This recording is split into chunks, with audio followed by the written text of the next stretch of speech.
De fleste af jer har sikkert set en TED-talk på YouTube, hvor både teknologien, men også kommunikationen er i top. Og udover at tale til et lokalt publikum, så henvender en oplægsholder i en TED-talk sig jo også til et publikum, der kun deltager via en skærm. Og det er ikke tilfældigt, om en oplægsholder i en TED-talk er god til at nå ud til publikummet på den anden side. Det kræver nogle helt praktiske samarbejdsredskaber og nogle præsentationsteknikker, som kan kompensere for eksempel den øjenkontakt, som Mio talte om er ret vigtig, og som kan være en hjælp til at inddrage dem, der sidder bag skærmen, til at være en del af mødet. Og det vil Diane Windingland, som er Virtual Speech Coach, nu gå i detaljer med i sit oplæg. Så please welcome Diane Windingland.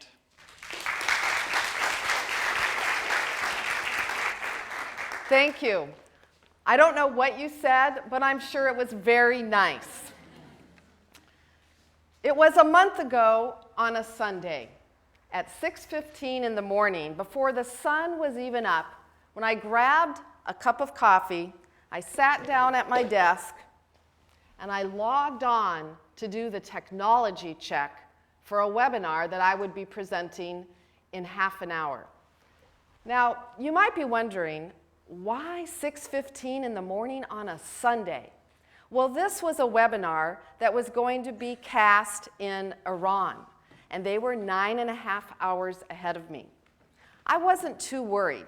We had done the dry run just the day before, which was a little complicated because we had the platform for the software, we had the video, we had also an interpreter because it was in another language, in the Persian language, so I had to practice with the interpreter, speaking English, and then he would interpret what I said.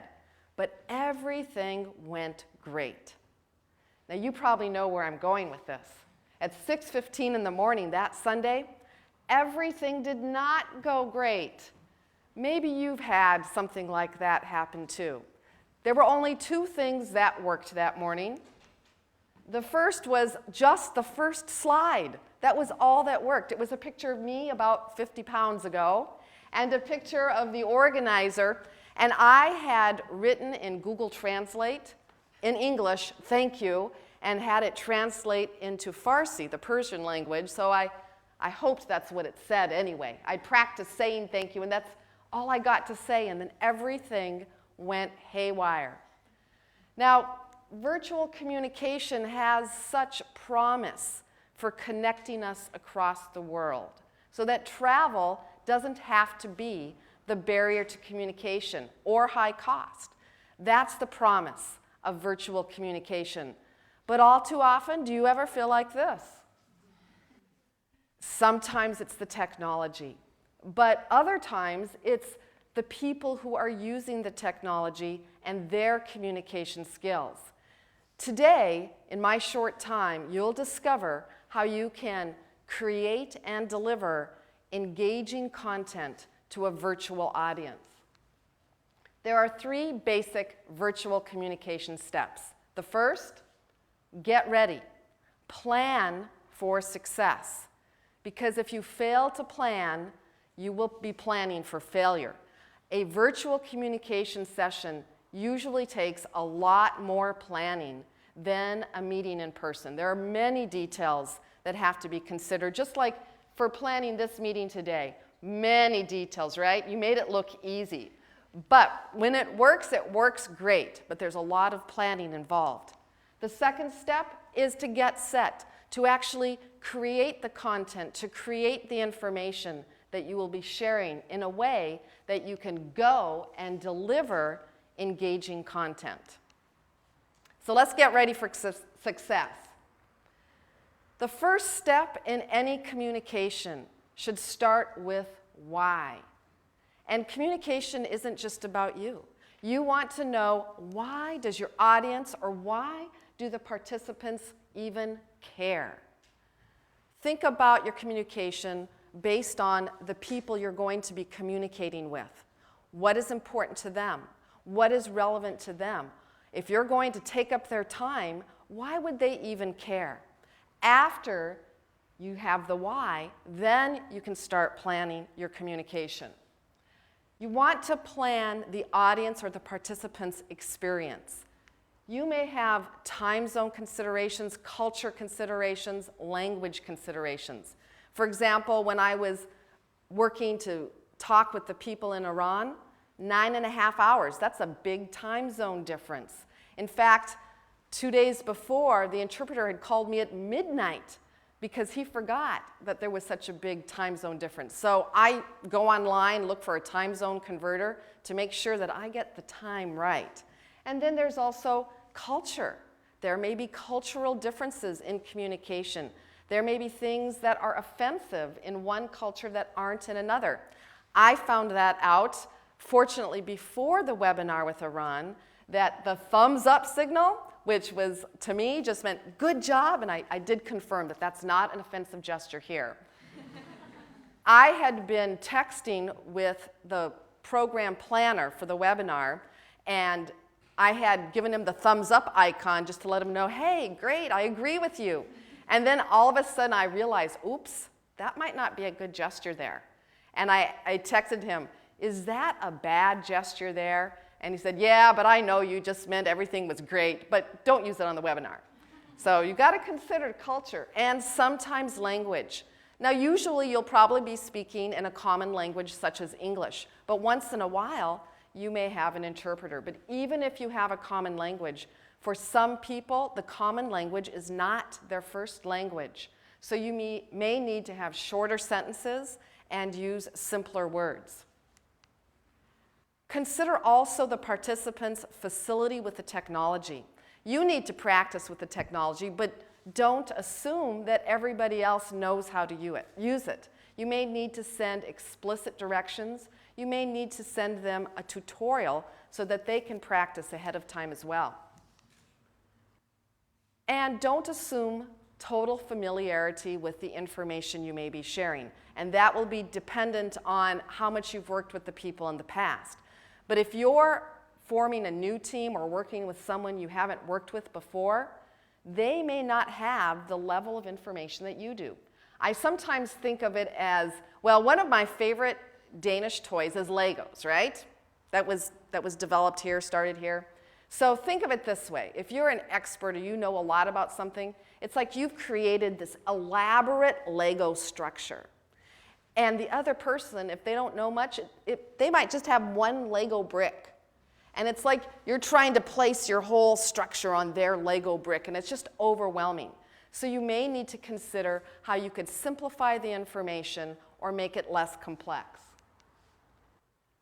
Also consider the participants' environment. If they're using mobile technology to connect with the meeting, they have a very small screen.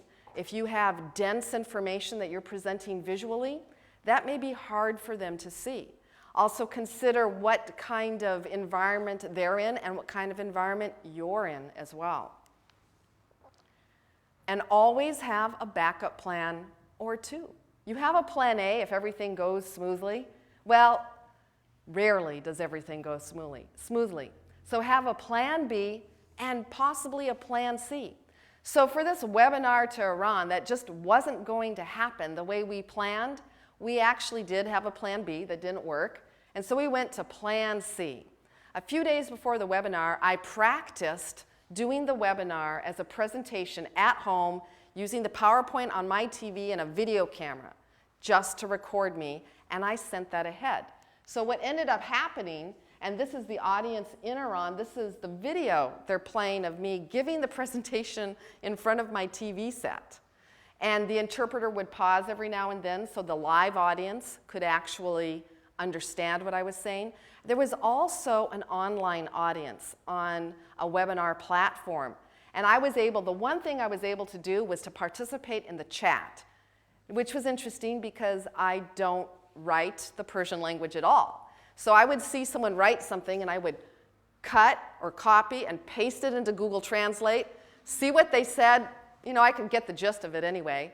And then I would write something in English, translate it into the Persian language, copy and paste into the chat.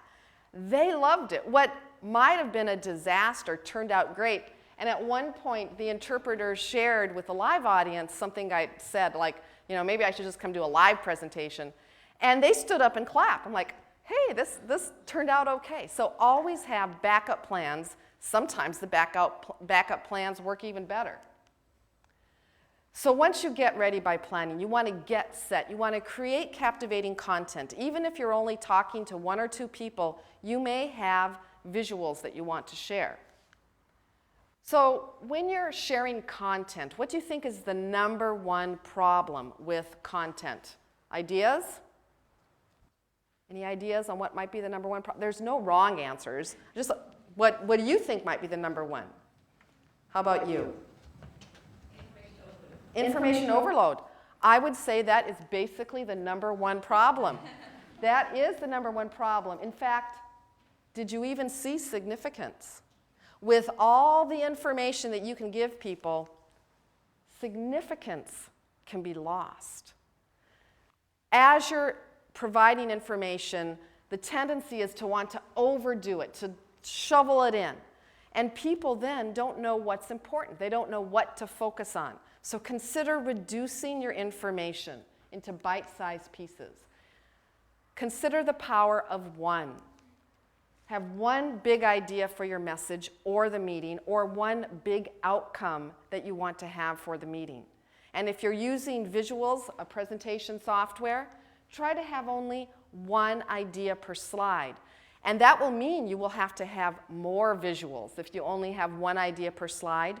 But in a virtual environment, having more visual engagement, to have people look at something, will keep them more engaged. So having more slides in a virtual environment can be a good thing as long as there's not too much information on them.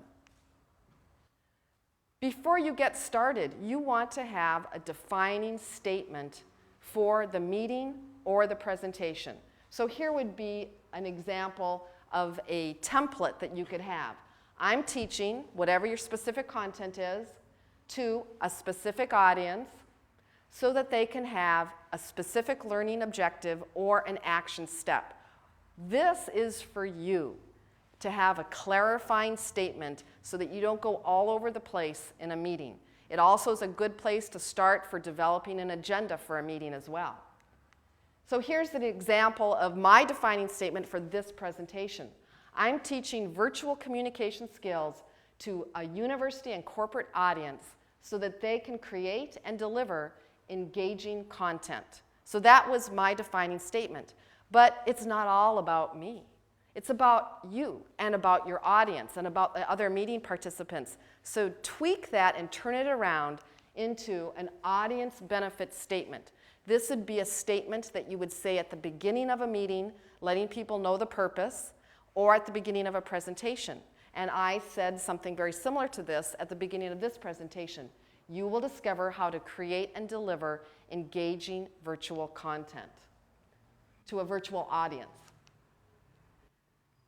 Then I suggest, before you get too narrow-focused, to allow you and perhaps people you're collaborating with, if you're planning a meeting or even a presentation, some brainstorming time. What do we really want to cover? What's important? And there's lots of ways you can do brainstorming, from paper to whiteboard to software. I personally like using the sticky Post-it notes, but don't start in PowerPoint or your presentation software, because then you may just get tunnel visioned too soon. So this is a door in my home, and those are sticky Post-it notes for this presentation. I was brainstorming, and I put them on the door in a much messier fashion than this. And then I just kind of stared at them for a while, and groupings emerged, and I rearranged them, took some things out, added other things. And so this was my starting point with brainstorming for this presentation. And you can do the same thing collaboratively as well. You could have several people come up with ideas and then arrange it into something that makes sense. Consider yourself a master chef when it comes to mixing engaging content.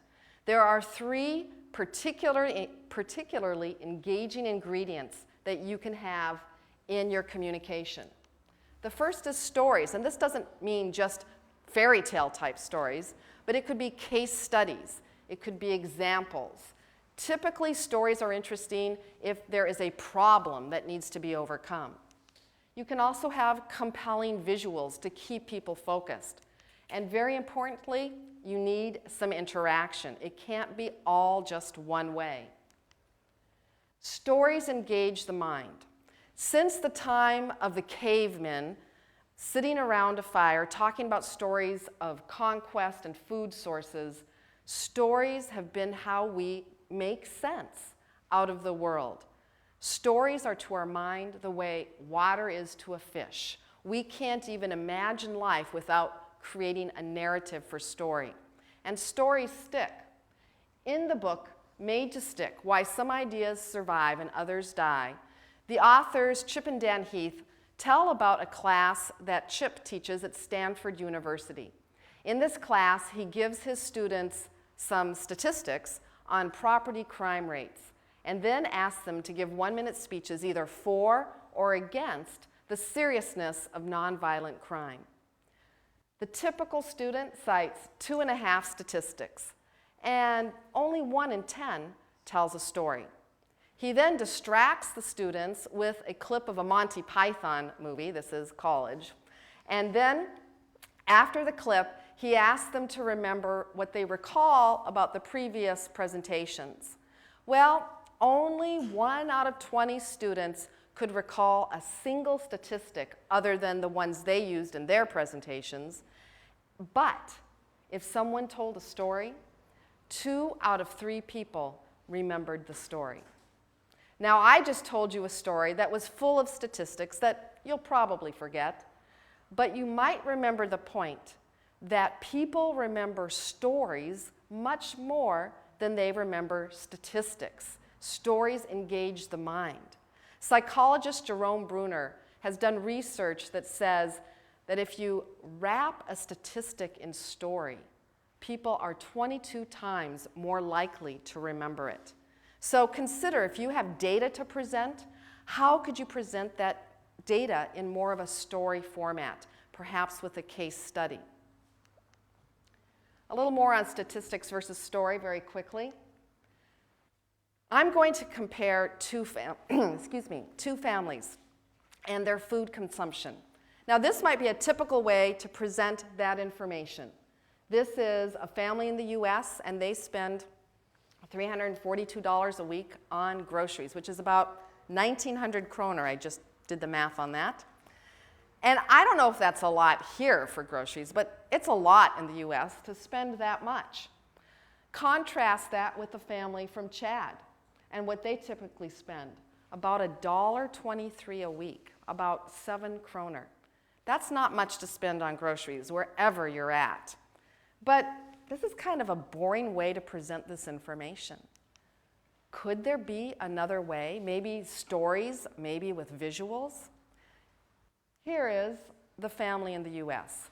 I hope you guys don't eat like this. That's a lot of food, a lot of processed food too. Let's contrast that with the family in Chad. They have 2 more people in their family. If I were to do a bar chart showing the difference in what they spend, actually I did, and it's so ridiculous because the Chad family's here and the U.S. family is here. But showing a picture, and I could have told you more of a story, is much more memorable than that bulleted list, isn't it? You want to try to make information visual as much as you can. So here is my family and where we were all born in a bulleted list. I was born in Oregon in the western U.S. My oldest son was born in California. My daughter was also born in California. My youngest son was born in Russia. We adopted him when he was 12. And my husband was born in South Korea. Woohoo! Very exciting, huh? Well, maybe there's a better way to present this information visually. What if I put a map of the world up here? And as I gave you the information, just had our pictures pop up where we were all born. That's more interesting. Now, if you were on a webinar or you were looking at someone presenting visual information and they just told you while they were talking and these pictures popped up, you would stay engaged because of the change and because there's faces and it's more visual and not just text. Here's another brief example. I do a presentation on leadership, and this used to be a slide that I had in that presentation. Very simple slide. I would say something like, situational leadership is all about leaders, followers, and the situation. Okay, easy, kind of boring slide, but how could I make it more visual?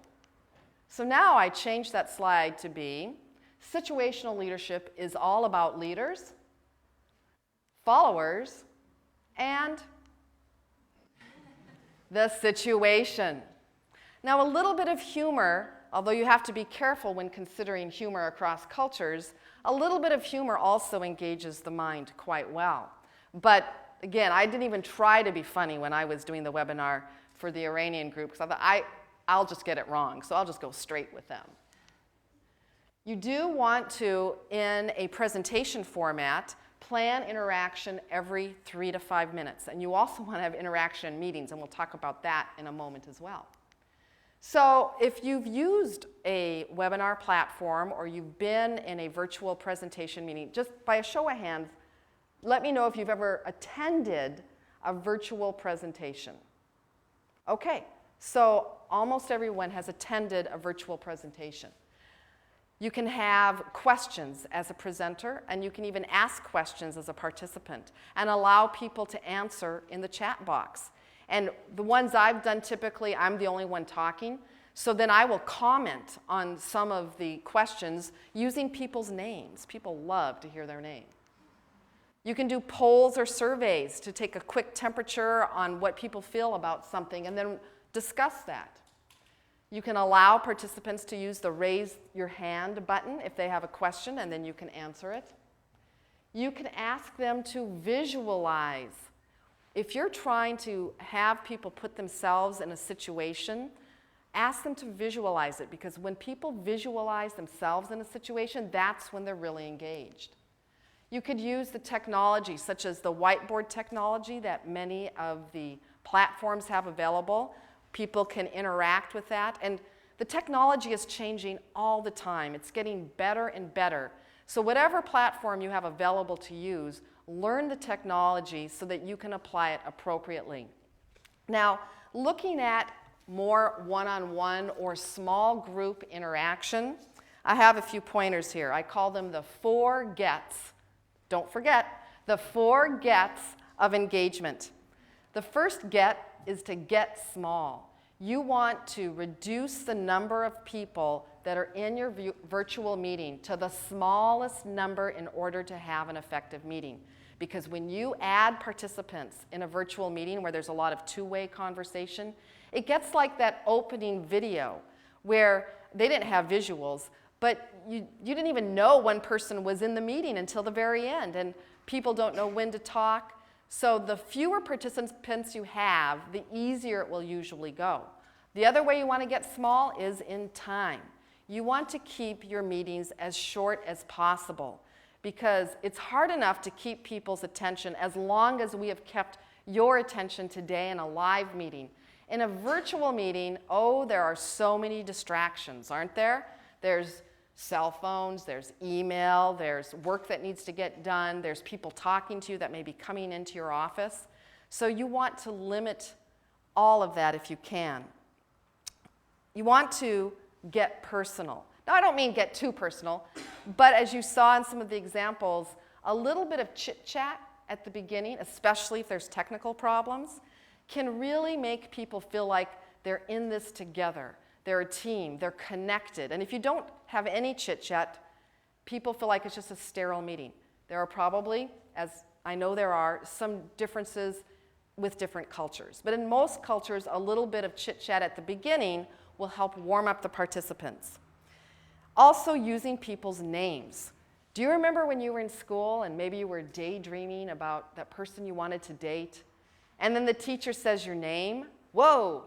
That got your attention, didn't it? And it works in virtual meetings too. You have some participants, you can call on them. So, Mary, what did you think about that particular idea? And allow them to participate. You also want to consider allowing people to get focused. Now, you may need to set some ground rules and actually specifically state, please close your email, turn off your phone, just so that you can have people agree to reduce distractions. And that means you have to do it too. I know it's really easy to want to keep everything up thinking that you can multitask, but multitasking is a lie. We do not pay attention to two things at once very well. You also want to consider the background noise, like the one with the dog barking in the background. That has happened to me. I have twin granddaughters, and someone called for a virtual call. They got the time zone wrong, but I took it anyway, probably a mistake. And I had screaming 2-year-olds in the background. It didn't go very well. The fourth get is to get encouraging. And what I mean by get encouraging is to use facial expressions and body language that encourages people to talk.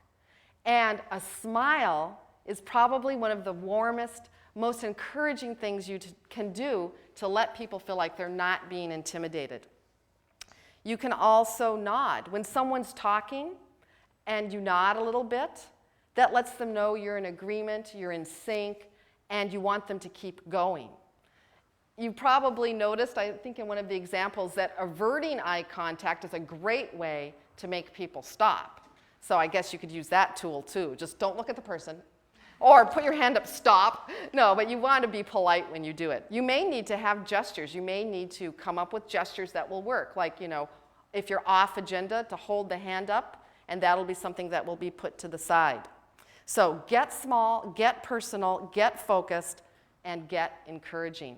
Another gesture I found, if you have the kind of video where you can see your arm movement, as you can gesture as you would naturally, but an open upward palm gesture as you're talking will encourage people to talk like I'm doing right now. It will be encouraging. In fact, if you want someone to answer a question and they can see you, tell me, which of these two situations would you be more likely to want to answer the question? This one where like, so do you have any questions? Or this one, what questions do you have? So consider how your body language, if you're visible, will convey information, interaction, and engagement. That's part of delivering to engage. So go. Eye contact. That is the big challenge sometimes, once you get past the technical challenge, is keeping that eye contact. All too often you have what's like in the upper two pictures. In this case, the webcam is probably about chest level, and people are looking at the screen. We naturally look at faces and not so much at the webcam. And that creates what I call dysfunctional eye contact, because you're not really making eye contact like you are in the bottom pictures. But technology is changing fast in this area, as we've already heard about today. And this particular slide actually came from when I did a search on virtual eye contact. There is a company that has face recognition software that will adjust the faces so it looks like you have eye contact. It's simulated eye contact. But, that's not here yet, and probably more expensive than many of us would want to spend money on. So what do you do with that webcam not being where a person's face is? Well, one thing I've done is I've created, and this is so expensive, a little webcam buddy. In fact, I brought my webcam buddy with me here today. And what it helps me do is it helps me remember to look at the webcam when I'm talking. Because when I'm talking, I want to come across as very sincere and personable. And then when the other person talks, I usually just look at my screen so that I can see what they're saying. So that's just one little very low-tech way that you could try to be more engaging. Sometimes, like in the video that the conference was opened at, nobody sees anybody. So what do you do there? I have what I call my audience on a stick, where, for example, this is a friend of mine who has a business helping women be successful professionals. And on Thursday, she had a radio interview with me, not really radio because it was online, where I was on my phone, and because I had a lot of stuff to do before coming, I was actually sitting in the parking lot of the beauty parlor where I was going to get my hair cut, on my phone doing this radio interview, and I stuck her picture on a ruler and brought it with me in my car. So when we were talking, I could be talking to her like she was sitting right next to me. And this will also work if you have colleagues in faraway places and you're doing a telephone or teleconference. Go ahead, who cares what people think? Stick up their pictures and you can talk to them even though you can't see them. And this really helps you feel more connected and makes you sound more conversational as well. So how do you sound conversational? Now, if you're just doing a regular meeting, it's not that difficult, where you can see people, they can see you.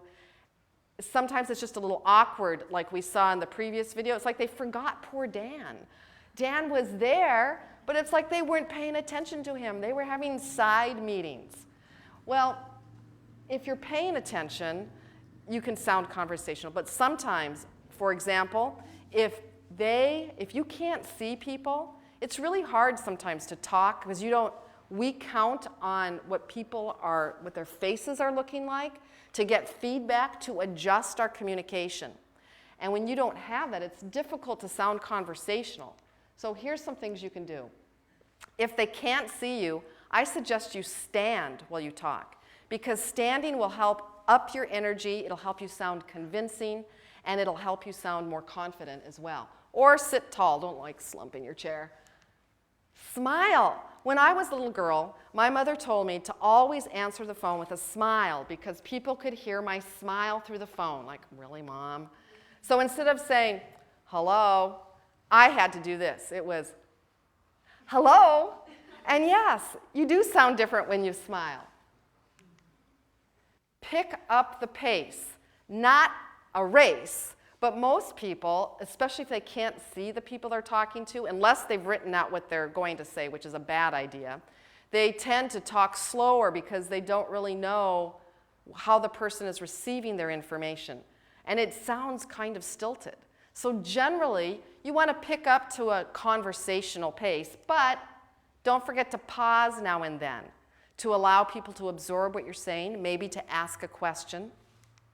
And vary your pitch. I don't know what happens. Sometimes people use technology and it's like they become a robot where they just sort of sound monotone, and maybe you'll understand what I'm talking about today.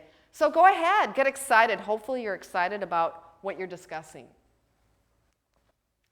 And if you are doing a presentation or trying to stick to an agenda, don't have it all written out like a script, because that will keep you from being present in the moment. It will also likely make you sound stilted. So remember, you want to plan interaction every 3 to 5 minutes. And if you take these steps of getting ready by planning for success, planning to take the time to have the dry run and to have backup plans, and then get set to create that engaging content so that people will stay with you, so that you can hook them in and lure them along with planned engagement and planned interaction, and then go. Deliver the content that will engage by sounding conversational, by including others. Don't be like this guy. Don't make other people feel like this guy. So let's not have that happen. Sometimes you can't help the technology, but you can certainly help what you do in your virtual communication so that we can start to realize the happy promise of virtual communication throughout the world, bringing us all closer together, that we can have engaging and interesting and productive communication. Thank you for inviting me today.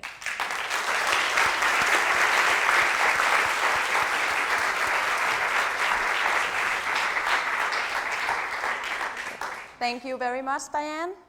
Her fik vi alle sammen nogle praktiske teknikker, som vi kan bruge til vores næste møde.